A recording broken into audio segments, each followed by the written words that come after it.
Working great. Okay, Susie now had a question about vectors, and maybe you already had your answer from one I did earlier with the banner answering Julie's question.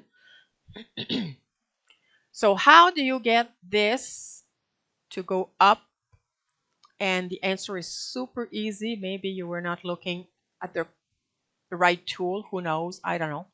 So once you have your shape, you activate the pen tool and make sure the mode is the edit mode. You should see that node here, and you just move it up.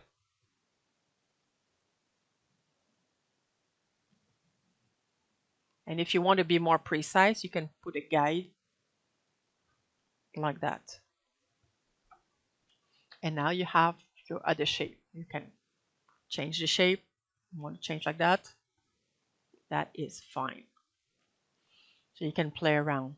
That's the idea, is making sure that you have those nodes visible, and then you can just move them around. Not usually those simple shapes have very few nodes, so it's very easy to move them around.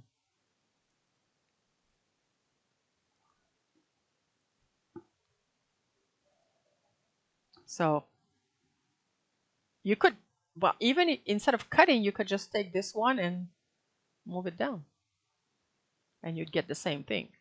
I guess it depends on how long you want it. And also what you can do is, now that you are on the edit mode, you select all three,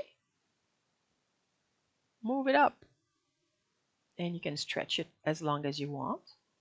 Or you can get the bottom three, move them down, and you have a longer ribbon or banner or whatever shape you want. The pen tool is very useful, but it is kind of intimidating. And I think that vectors in general are a bit intimidating because they seem to be doing things with, the nodes and the arrows and so on that are not something we are used to.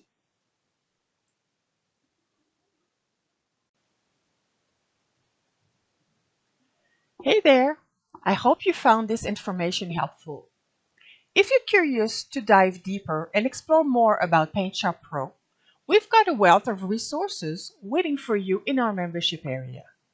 There, you'll find in-depth classes, workshops, Q&A sessions, and much more to help you enhance your PaintShop Pro and digital scrapbooking skills. Feel free to check it out. The link is in the video description below.